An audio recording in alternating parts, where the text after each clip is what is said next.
Welcome to ACS Sneakers. My name is Aidan. On today's video we are reviewing the Jordan 1 Pine Green 2.0 after 2 months of wear.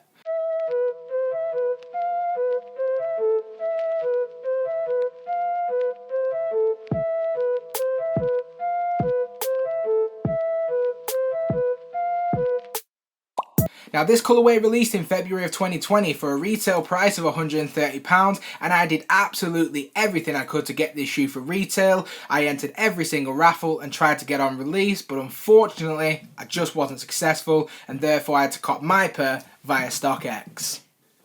And here we go guys, I have the Jordan 1 Pine Green in hand, and I must say that this is an absolutely fire colourway. Let's get into the shoe. So looking at the toe box area to begin with, this is a pre-tumbled textured leather that does sort of come with an almost pre-creased look right out of the box.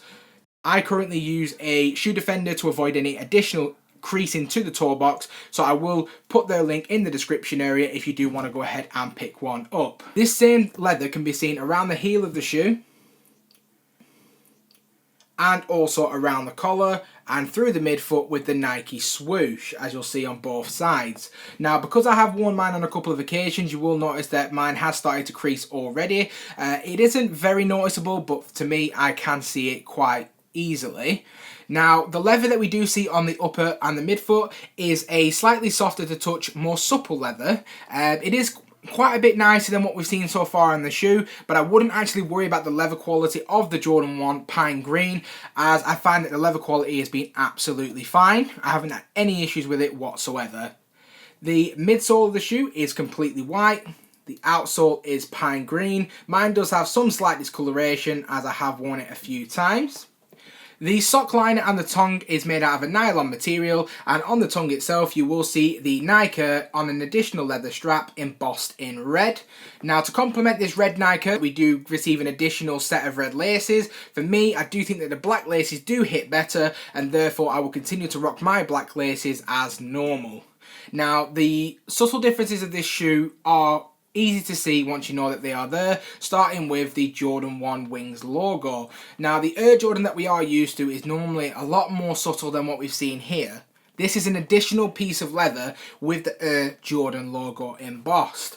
Now I found that this adds a premium look to the shoe. I personally am a huge fan of it, but I've seen a lot of people have reviewed this particular shoe and aren't very happy. So they can't please everybody, but for me this is a massive addition to this shoe, and I'm really pleased that they've gone ahead and they've done this. As I say, it definitely does add that premium look. So you've probably seen this type of video months ago when the shoe originally released for retail, and even prior to release for early unboxing. I wanted to bring you this review in a slightly different way, because a lot of the time when you do pick up a shoe, there are unidentifiable flaws or issues that do arise after the fact. So I wanted to just go through some of the key details of the shoe that I feel are important if you are considering buying this shoe. Firstly, I would like to say that this is an incredibly durable shoe. I have worn it in lots of different settings, from working at home, working in the office, and just general walking around. And I have to say that the shoe is incredibly durable in all settings and is incredibly comfortable. I have also worn this for long periods of time going out for walks, and I have found that it's held up really well. It supported me in the right way in terms of the ankle cushioning is very soft and very comfortable to wear for long periods of time. So in terms of the actual comfortability and durability, that is a 10 out of 10 for me. No issues at all. In terms of sizing, I have found that the sizing that is best for me is to go true to size. I do have a slightly looser fit, as I do feel that does complement my outfits better. But in terms of you may want to lace up yours, but for me the relaxed fit is better. So if you are considering what is the best size for you, personally I would recommend that you go true to size. But if you do have the opportunity to try out the Jordan 1 Pine Green before buying, I would certainly recommend that you do so. And I have also found that there haven't been any additional stretching or anything like that with the shoe, with me wearing it multiple times. So if you are worried about the shoe, expanding over time or becoming any looser, I wouldn't worry about it. I wear mine loose anyway, but I haven't noticed that anything changed in terms of the shoe, overall shoe shape or the overall fit. I think that it stayed pretty much true to size and true to when I originally bought it back in February.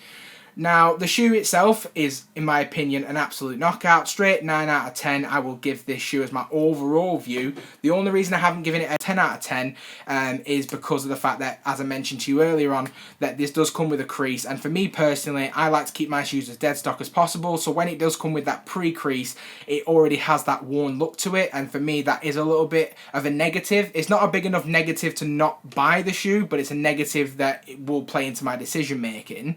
So overall, I found that this shoe is fantastic. I would highly recommend it to anybody that is watching this video. It is a must cop in my opinion. Wear it in all different settings. You can wear this in the winter months, in the summer, the spring, the autumn. It's an all year round shoe, and if you are only going to be getting one shoe for the whole year, this might be one that you want to consider picking up. I want to say a huge thank you to everybody that has stayed to this point in the video. It's been a bit nerve-wracking doing this for the first time, but I must say that I'm really happy with how it's turned out. I hope you are as well, and I'll hope to see you again in the next one. Please subscribe to my YouTube channel, make sure the bell notification is switched on so you never miss a video.